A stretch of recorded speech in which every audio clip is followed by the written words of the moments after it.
records with me. I decided which ones I wanted to show you, which ones were my favorite at the moment. I put them down beside me here so that they don't make too much noise on my table because it can be kind of jarring. So yeah, let's get started.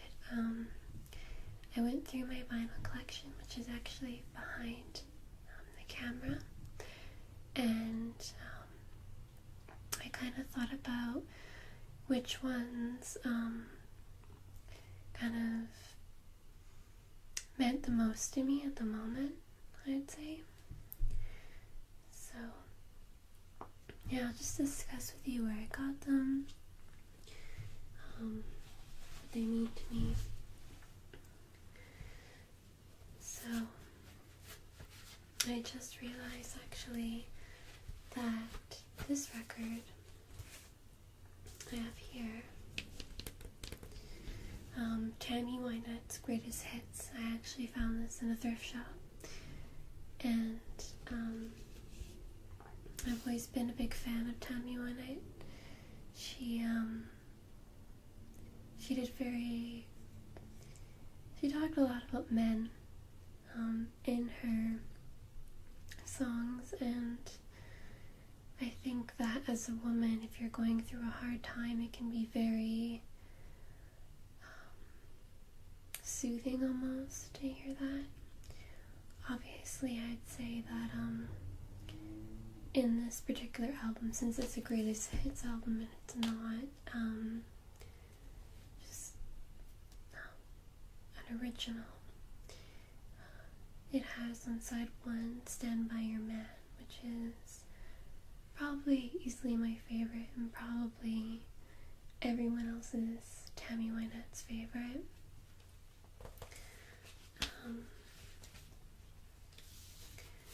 But I got this at a thrift store. Some of my records are thrifted and some aren't.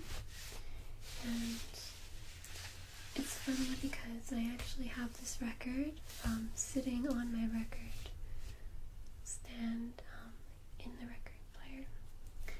And in here right now I have my Lana Del Rey record. So sometimes I tend to do that if I take out a record from my record player and then put another one on. I put it, unfortunately, back into the latest one that I'm listening to.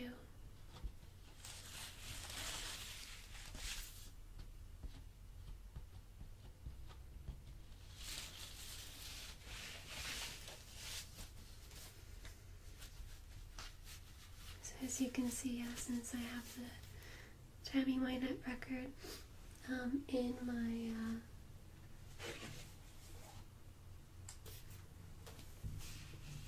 player, that I've been playing it.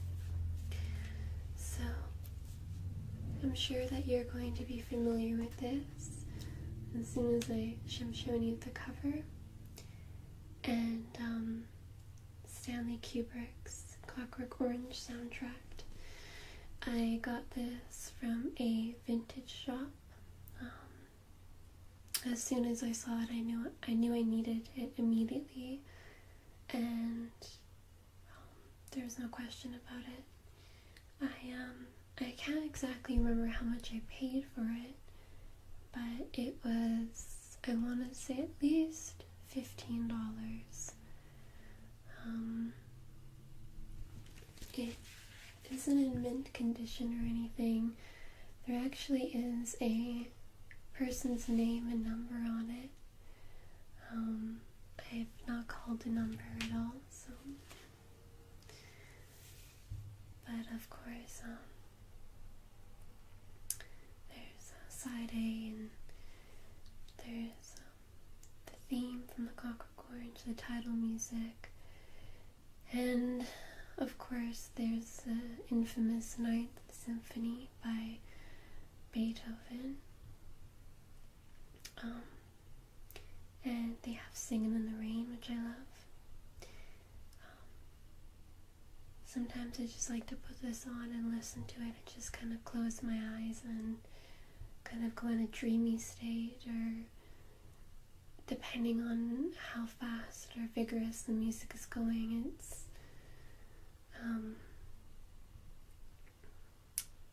it can take me places that other records can't take me, even though it's not by a particular artist.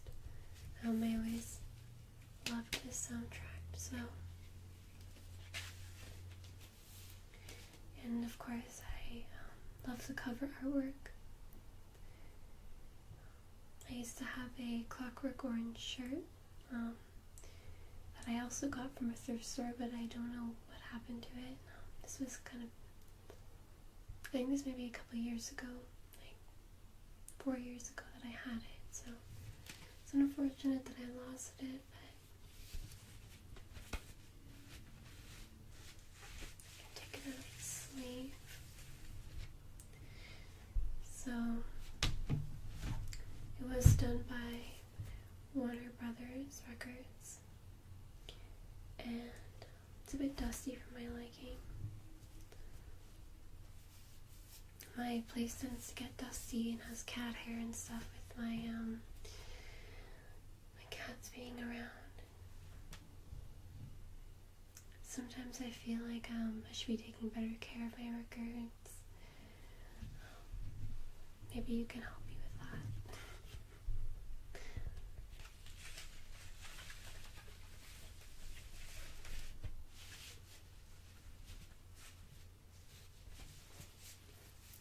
So that was the second one that I pulled.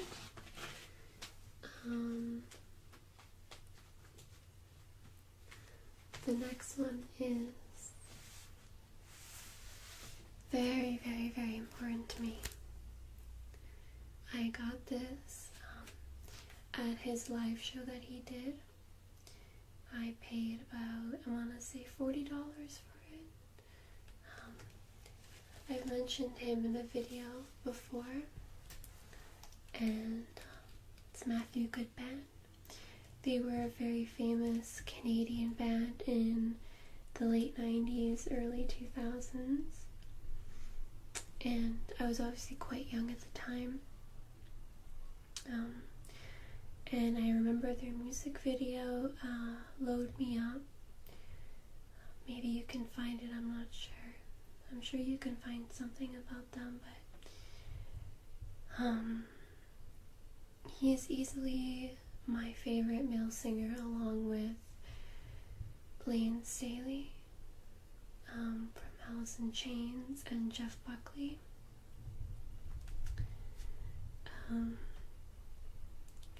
So this record is iconic to me in so many different ways. It reminds me of being very young and seeing him for the first time and listening to his music throughout the years, and he was selling all sorts of merchandise, and I decided to get the album because I was like, it's so hard for me to find his records anywhere in the record shops. So it's very interesting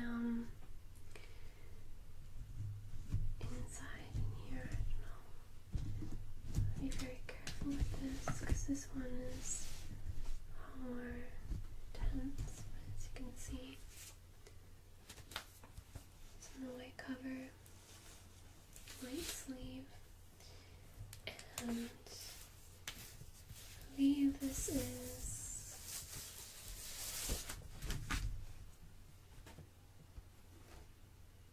side 2. My favorite song, I want to say, off this album is Strange Days. If you ever get the time to look that up. It has a really poignant, beautiful music video to go along with it, so it's, incredible. A lot of Americans and Europeans don't particularly know who Matthew Good is, which is unfortunate, but so this was his band before he went solo, and he's been highly successful as a solo artist as well.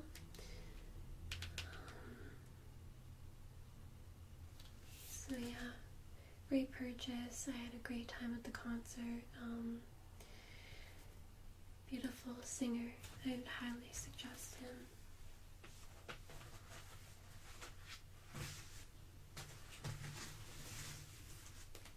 So, we have our last record here. I actually have many Rammstein records. I think I have about 4. This is Mutter. And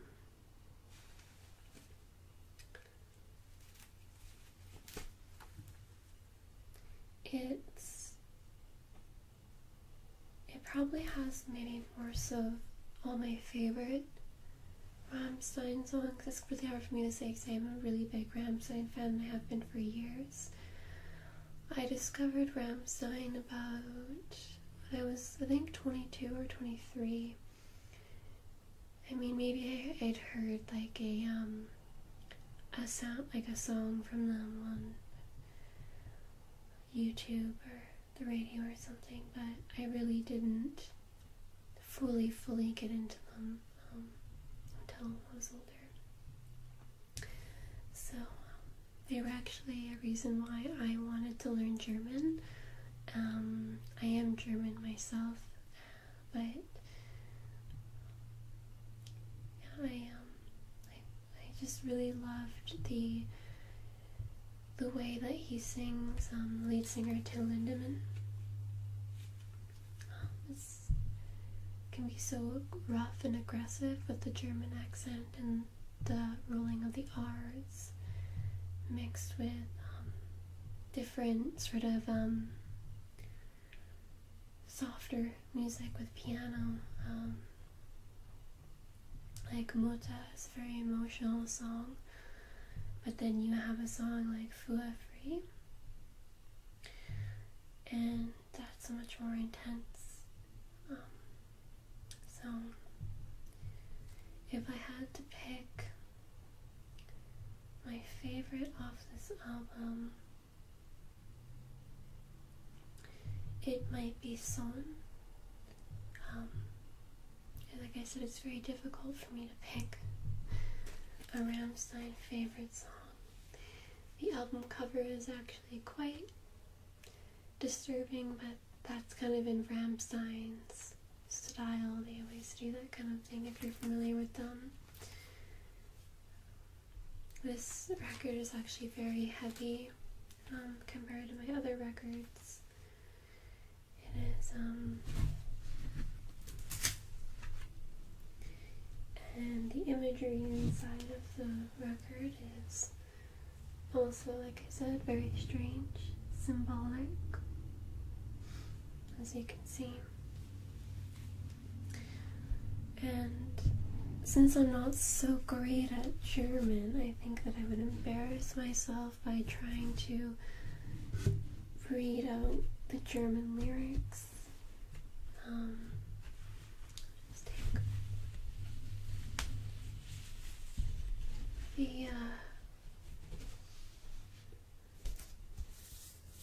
the record is in very good condition still. It was brand new when I got it. And,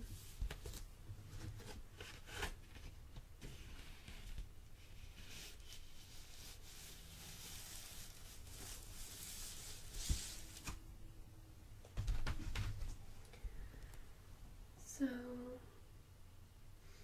yeah, it's all in German.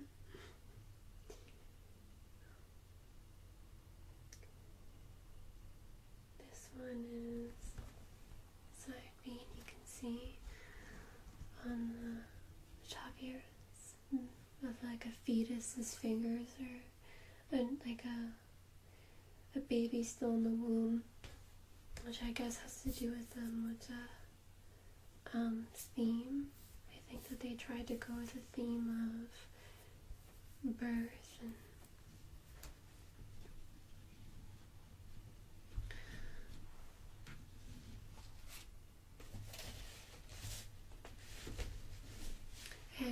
have so many records. It was really hard for me to pick some of my favorites because I kind of was gravitated towards my Ultraviolence Lana Del Rey record. I love Lana Del Rey, and I know that a lot of people think that she is overrated, but I absolutely love her. I've loved her since I was 18, and I heard Born to Die for the very first time. So Ultraviolence is my favorite Lana Del Rey record. Thinking about it now, I remember, that you wanted me to read out song lyrics, and I totally skipped my mind. Some of my records don't even have lyrics inside of them, like the Tammy Wynette one doesn't have any. I think that a lot of thrifted ones don't, or older records maybe. I used to actually own a lot more records, and I moved and I gave away a lot of them, and one of my biggest regrets is I gave away, or I sold my records to a record shop, and one of them was MTV's Unplugged of Alice in Chains, and that was one of my favorite albums, and I felt so bad about getting rid of it, and yeah, it's really hard to find, and when I did buy it, it was expensive, but very much worth it.